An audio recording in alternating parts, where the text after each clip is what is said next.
A democracia no Brasil é um regime político que se baseia na soberania popular, no respeito aos direitos humanos e na participação cidadã nas decisões coletivas. A democracia brasileira foi conquistada após um longo período de ditadura militar, que durou de 1964 a 1985. Desde então, o país tem realizado eleições diretas e livres para escolher seus representantes nos poderes executivo e legislativo, em todos os níveis da federação. Além disso, o Brasil conta com um poder judiciário independente e com mecanismos de controle social, como a imprensa livre, os movimentos sociais e as organizações da sociedade civil.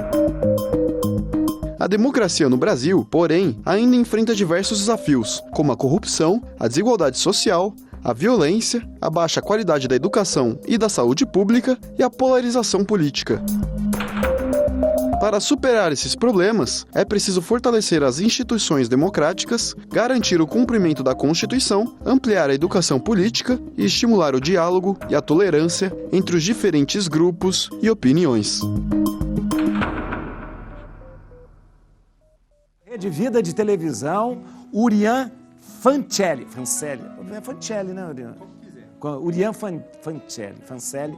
Eu disse, atualmente é um dos nomes mais buscados aí, né, para entender política, geopolítica, e é importante. Muito obrigado por você estar aqui. Obrigado mesmo. Eu sei que você está cansado. Ele está fazendo a jornada dupla com toda essa coisa aí, né, da guerra e de tudo. E ele foi muito delicado em estar conosco aqui. Vai estar hoje na Rede Vida à noite, ao vivo, com o Hugo também. Então, muito obrigado mesmo. Viu? É só tomar café que a gente resolve. Por isso aqui, ó. Tá aqui, ó. Reservamos o café. A gente vai conversar sobre vários assuntos. Eu vou pedir também para ele dar para a gente daqui a pouco uma pincelada sobre essa questão da guerra que a gente está vivendo. É muito importante a gente ter uma palavra balizada de alguém que realmente entende, vê e olha de uma maneira macro como você. Então, muito, muito importante isso mesmo, né?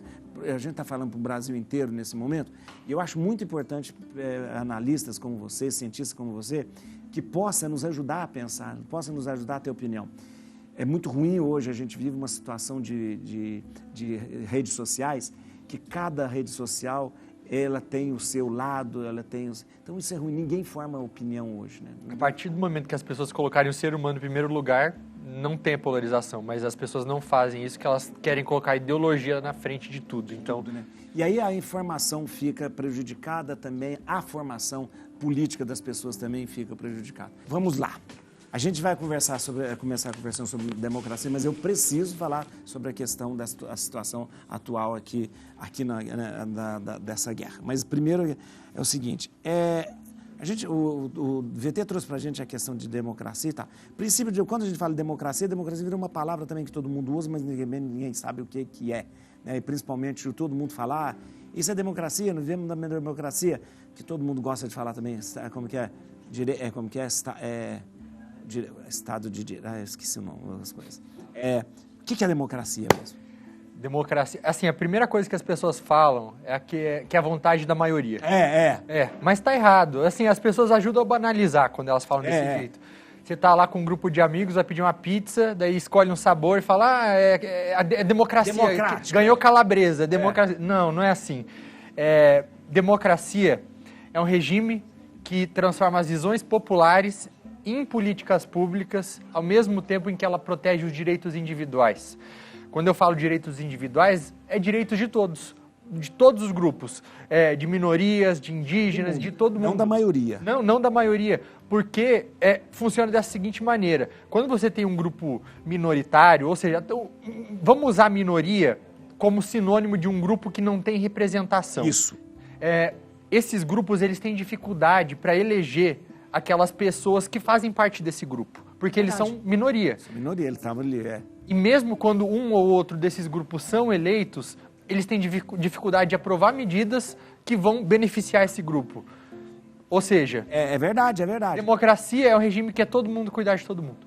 Então, isso é uma coisa interessante. Isso é a boa política. A ideia da política é isso. A política é ações públicas em favor de todo mundo. Isso é política. Isso é política, né? E por que todo mundo fala que a democracia é o melhor regime? Isso.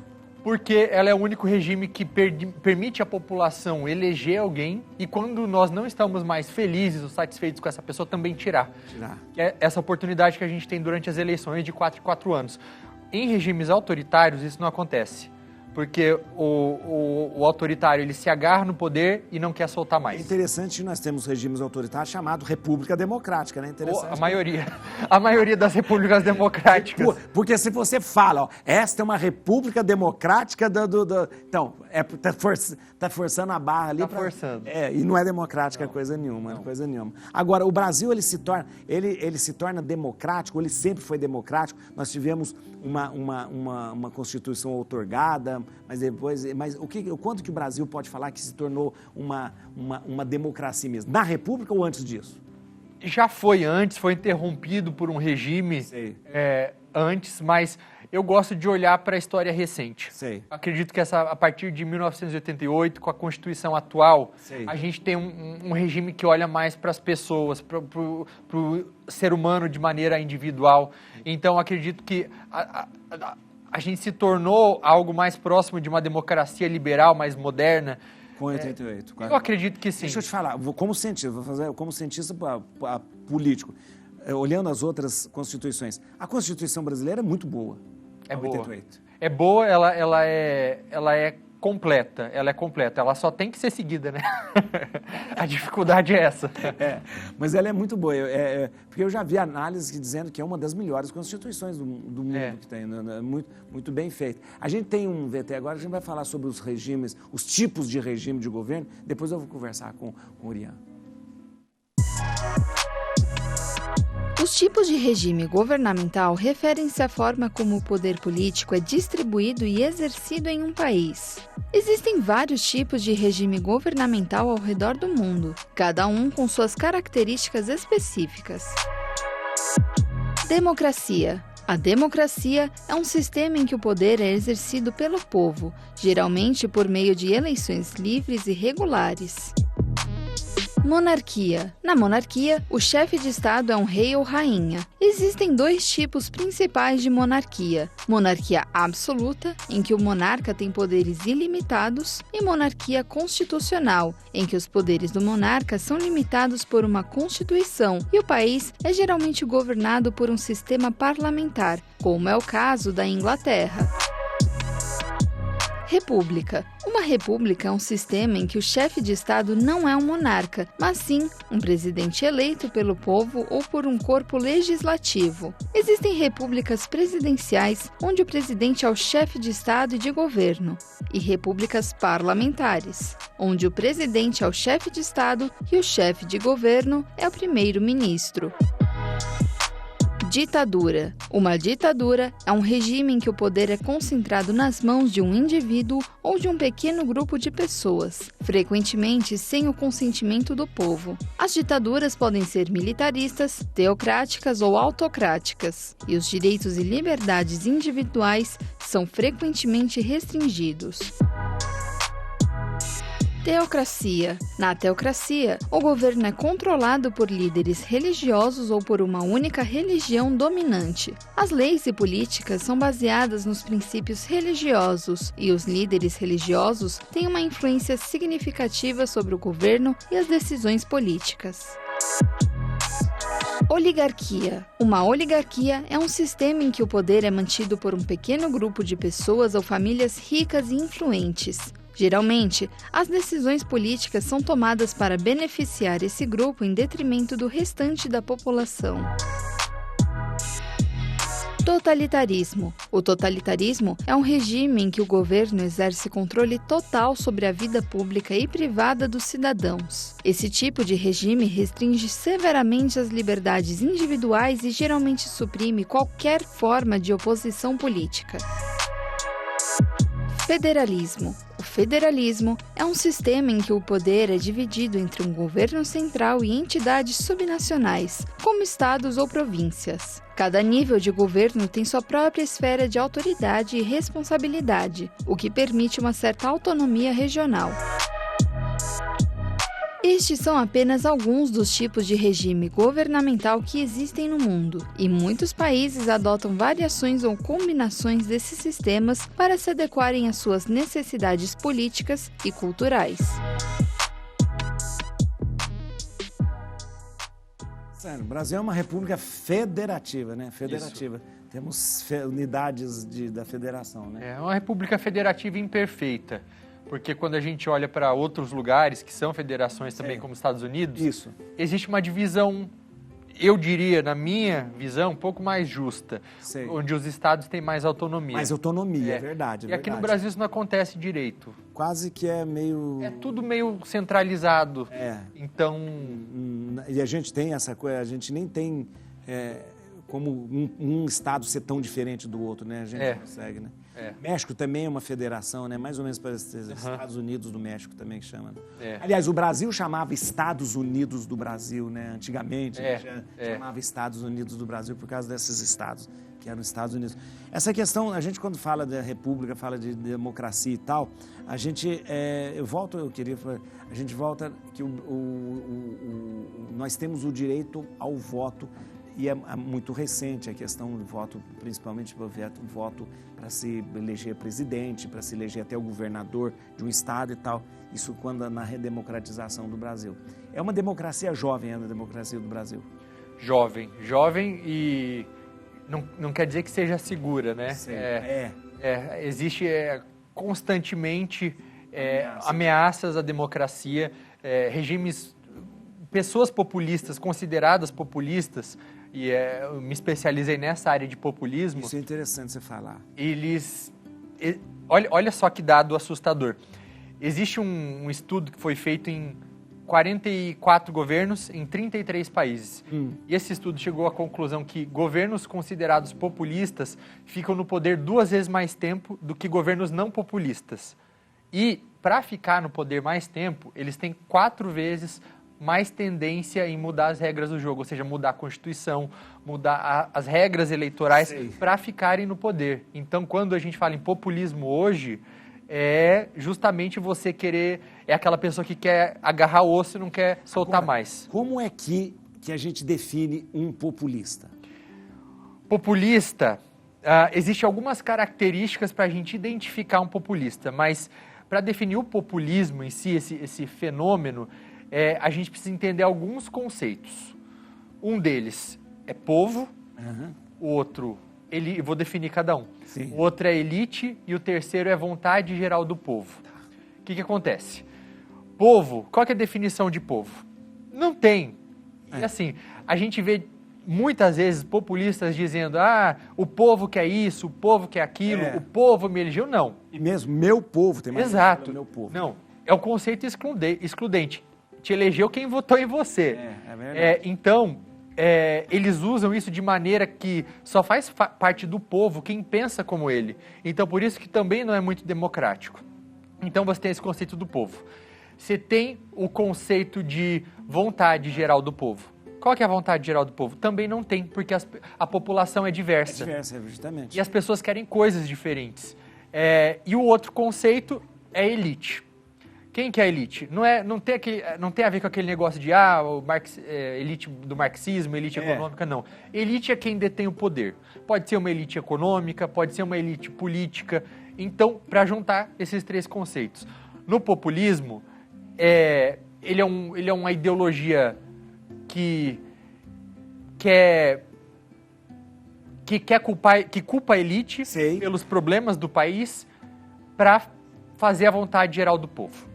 Então, é uma pessoa que, basicamente, ela vai resumir tudo aquilo que é um país, vai simplificar com base na própria visão. Ela vai ignorar o resto. Agora, atrás de um populista, de um governante populista, tem sempre um projetozinho de ditador, não tem?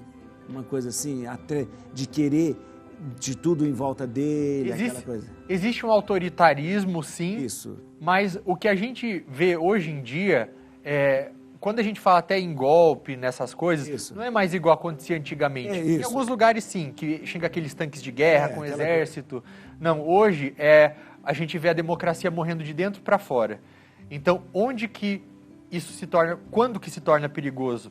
Quando, por exemplo, um presidente da República, ele tem maioria no Congresso também, e ele consegue aprovar uma Constituição nova, uma Constituição com a cara dele, que tem o que interessa para ele ali, para ele ficar no poder, não sair mais, que acaba com o limite de reeleições. Isso aconteceu em vários países. Aconteceu na Venezuela. Aconteceu no Equador. Então, isso é perigoso. Isso ajuda a democracia a morrer de dentro para fora. A gente tem... Em Israel aconteceu uma coisa assim, não chegou a tanto, mas ele conseguiu tirar muito poder da Suprema Corte o Benjamin. O Bibi já está íntimo, né? Ele conseguiu tirar muito poder da Suprema Corte ali em Israel, né? Deixando, porque a Suprema Corte sempre é uma pedra no sapato da pessoa que quer, de repente, ter muito poder, né? A gente tem que pensar sempre nesses 3 poderes como um triângulo. Na engenharia, a forma mais sólida, mais firme que existe é o triângulo. Que as pontas, os lados têm o mesmo peso, então um não deixa o outro puxar, né? E nos 3 poderes é a mesma coisa. Você tem o legislativo, que são as pessoas que criam as leis. Você tem o judiciário, que é quem julga se as leis estão sendo cumpridas, e você tem o executivo, que executa essas leis. E um não pode ter mais poder que o outro. E um existe para não deixar que o outro abuse do poder. Isso mesmo. E o que aconteceu em Israel foi uma tentativa de pegar um pouco do primeiro-ministro do país, que é o Benjamin Netanyahu, de tentar puxar um pouco do poder do judiciário, que é como se fosse o STF deles lá, porque ele estava sendo acusado de corrupção e ele queria se proteger. Então, o que aconteceu? Ele quis roubar um pouco desse poder para ele e, nas análises que os cientistas políticos têm feito atualmente, apontam que esse foi um dos fatores que ajudou a causar essa guerra. Porque isso dividiu o país. O Hamas, que esse grupo terrorista viu fraqueza, enxergou fraqueza nisso e falou assim, agora o país está dividido, é o nosso momento de atacar. A gente vai falar sobre isso, mas tem uma pergunta para você aqui, vamos ver. É verdade que aconteceu nos anos 1990 um plebiscito para escolher o tipo de regime governamental no Brasil? Eu até votei nesse... Aquela vez da monarquia, é isso? Será que ele está perguntando? Era monarquia ou república. Exato. Os plebiscitos, os referendos, eles são essas ferramentas que você tem para que as pessoas exerçam a democracia de forma direta. Antigamente, há milhares de anos atrás, isso acontecia nas ágoras, na Grécia, que eram aquelas praças que as pessoas se reuniam e podiam debater. Só que hoje não tem jeito da gente fazer isso hoje. Os representantes do povo que debatem. Exato, hoje é de maneira indireta, porque imagina se a gente pudesse reunir ou tivesse que reunir 220 milhões de brasileiros para debater. Pelo amor de Deus, Não ia dar certo. Então hoje a gente exerce a democracia de maneira indireta. Porém, existem ferramentas para a gente exercer a democracia de maneira direta. Os plebiscitos e os referendos. Normalmente, são temas mais polêmicos, que até existem alguns políticos, e eu em grande parte acabo concordando com isso, tá? Que criticam essas ferramentas de plebiscitos e referendos. A Margaret Thatcher, que era a dama de ferro lá do Reino Unido, ela falava isso, que são ferramentas para pessoas autoritárias, para populistas. Por quê? Porque eles se esquivam de tomar decisões polêmicas. Então, se eles falam, por exemplo, assim, a favor de alguma coisa ou outra que não existe consenso na sociedade e depois a população vem cobrar, ele fala assim, o que você está querendo me questionar? Vocês escolheram. É verdade. Então acaba sendo perigoso. Então você escolhe alguém para governar e ele não governa e fala, não, isso não é problema meu. Ele se esquiva de ter qualquer questionamento, de qualquer culpa. É verdade. Sendo que a população, muitas vezes, ela não tem, e não é sendo classicista, não é nada disso, mas às vezes a população não tem o conhecimento técnico sobre determinados assuntos, sobre educação pública, sobre saúde pública, para tomar certas decisões. Então, é necessário também a gente ouvir especialistas e que as políticas públicas sempre sejam feitas com base em dados e evidências.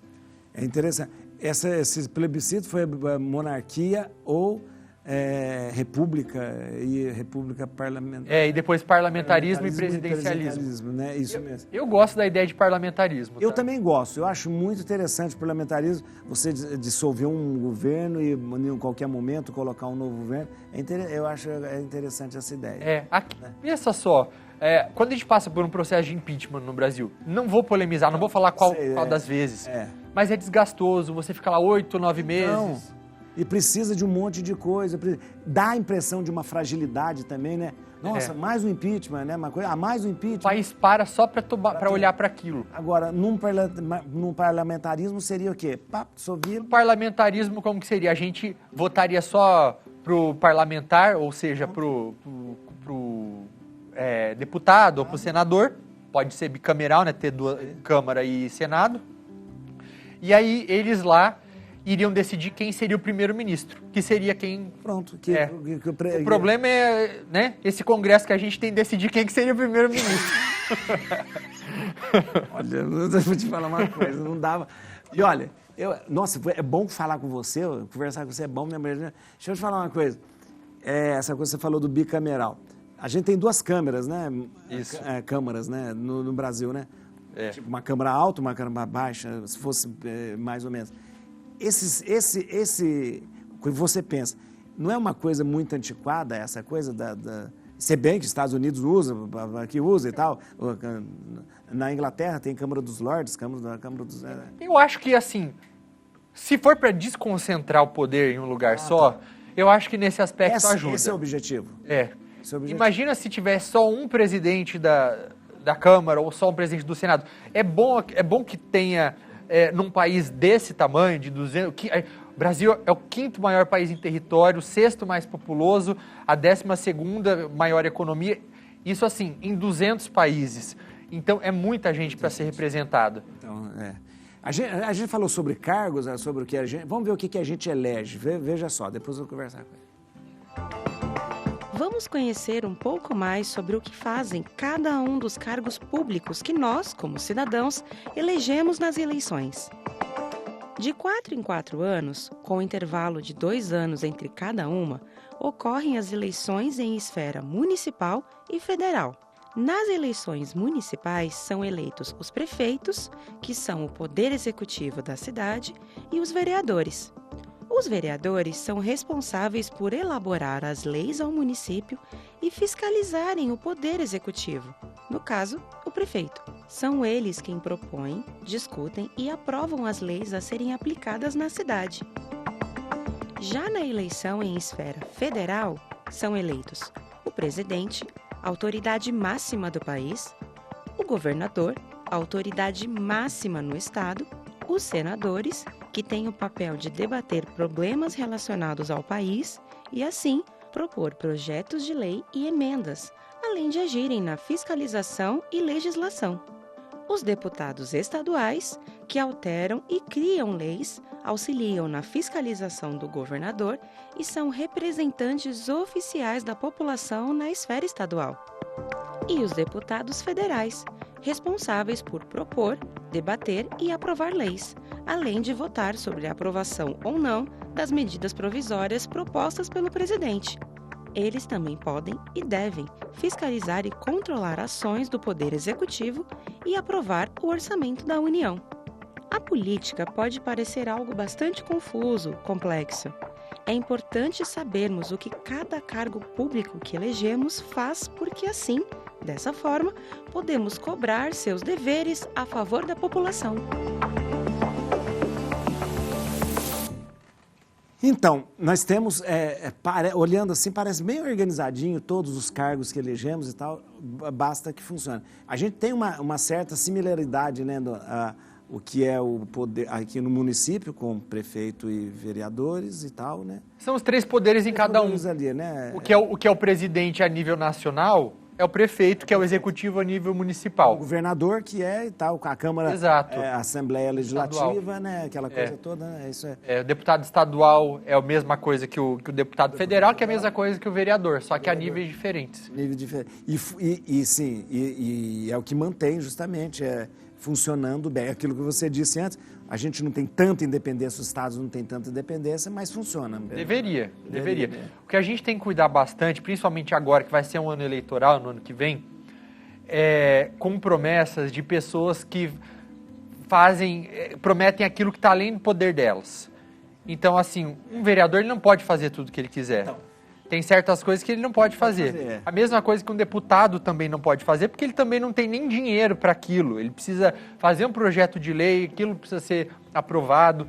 Então, é muito importante a gente sempre ficar de olho nessas promessas. O executivo também, o presidente fala, eu vou fazer isso. Ele não faz se não tiver algo que foi aprovado, algo que...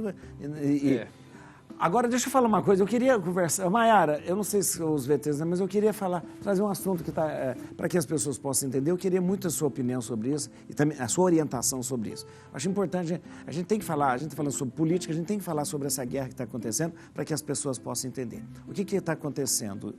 O que está acontecendo? Eu quero que você explique para a gente. Nós temos uma guerra... Quanto tempo a gente tem aí? Até 10 minutos.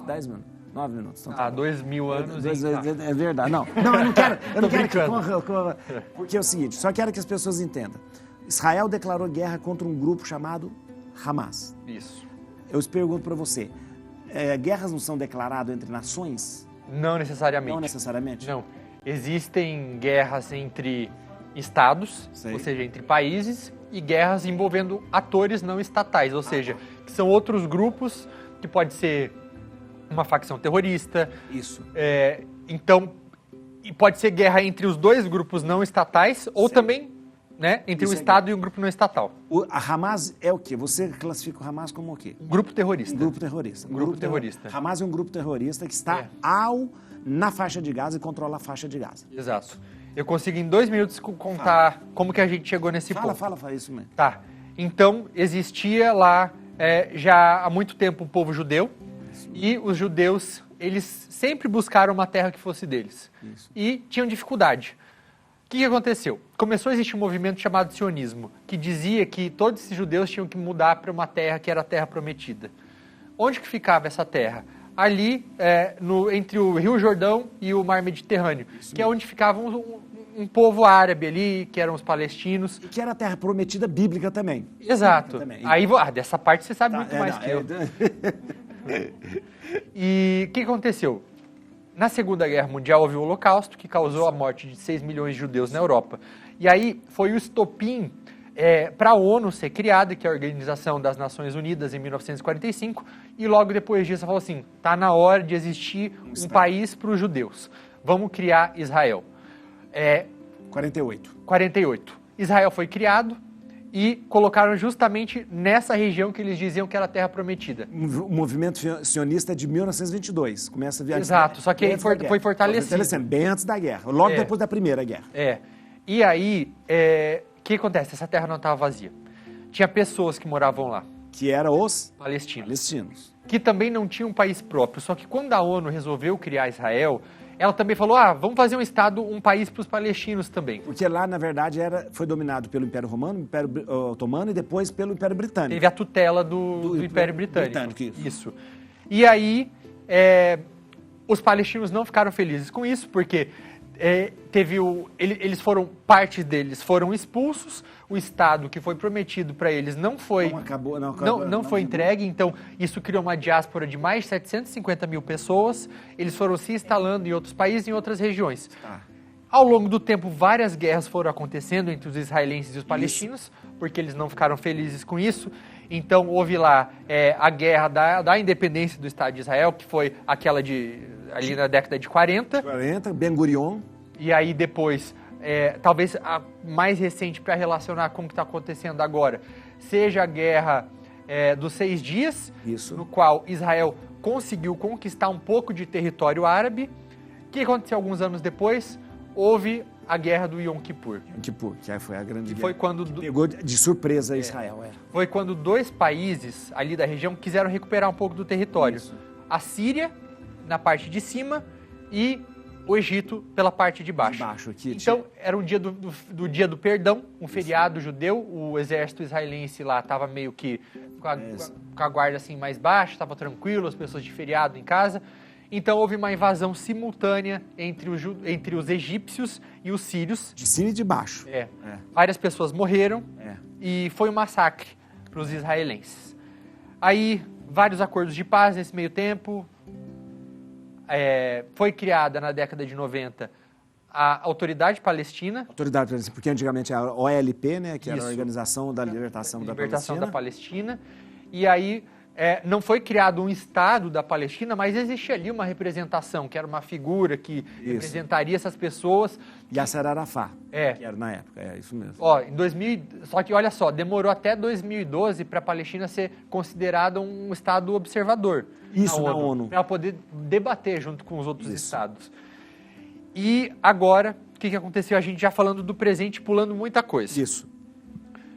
Nesse último sábado, os palestinos, eles até então estavam concentrados em duas regiões principais.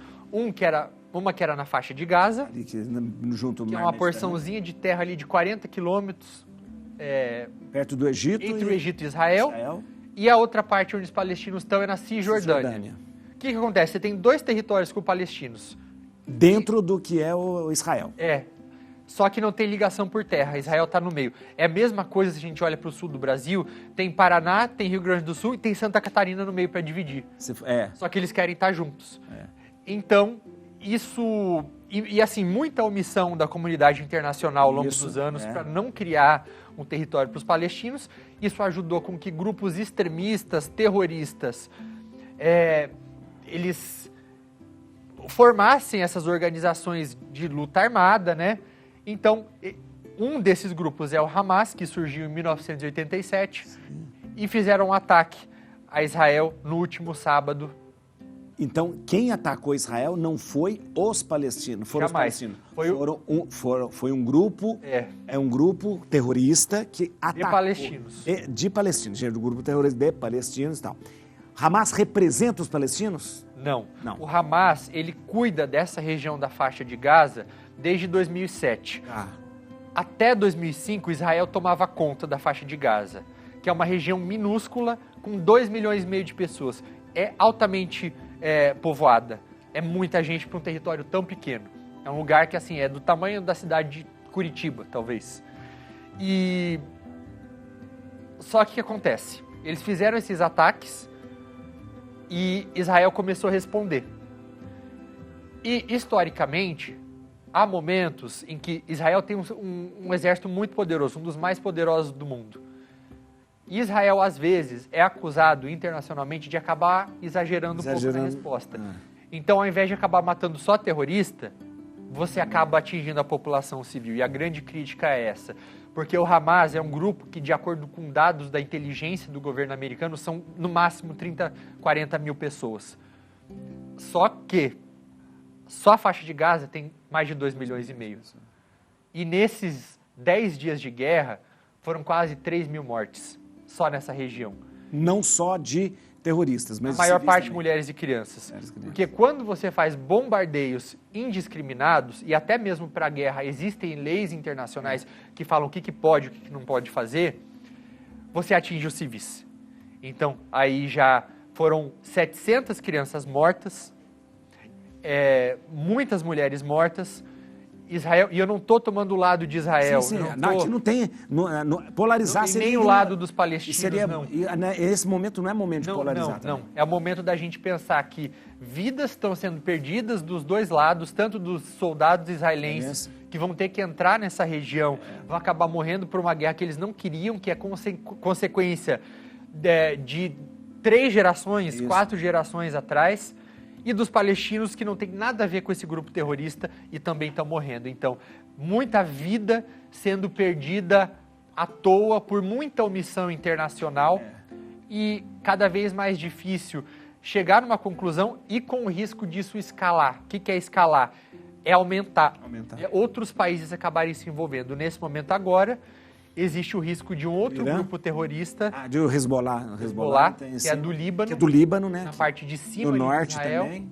de entrar. Que é Líbano é inimigo histórico de Israel? É um grupo 10 vezes mais poderoso, que tem 150 mil foguetes. Então, né? Só naquele primeiro dia de ataque a Israel no sábado passado, foram mais ou menos 5 mil foguetes. O Hezbollah tem 150 mil foguetes à disposição, que podem atingir basicamente qualquer parte de Israel. Aí existe... Irã? Então, tanto o Hamas, que é esse grupo que atacou no sábado passado, quanto o Hezbollah, são financiados em parte, ou em grande parte, pelo governo do Irã. Que tem ogivas nucleares. Eles querem construir. Eles têm um projeto nuclear lá que o governo norte-americano tenta frear. Mas o que acontece? Por que aconteceu isso agora? Porque essa região do Oriente Médio estava caminhando para um período de relativa paz. Né? Desde 2009, os países estão ali meio que se acertando, eles estão... chegando no ponto. E eles não querem isso. Não, um país que nunca teve relação com outro, por exemplo, a Arábia Saudita ia assinar um acordo com Israel, ia finalmente reconhecer Israel. O Irã não queria que isso acontecesse, porque o Irã, ele é um regime ditatorial, teocrático, né? Teocrático, é uma teocracia que muito bem foi mostrado ali. E o Irã quis desestabilizar a região para não ficar isolado, para não ficar sozinho. Então ele foi lá, ajudou a financiar um grupo para atacar Israel.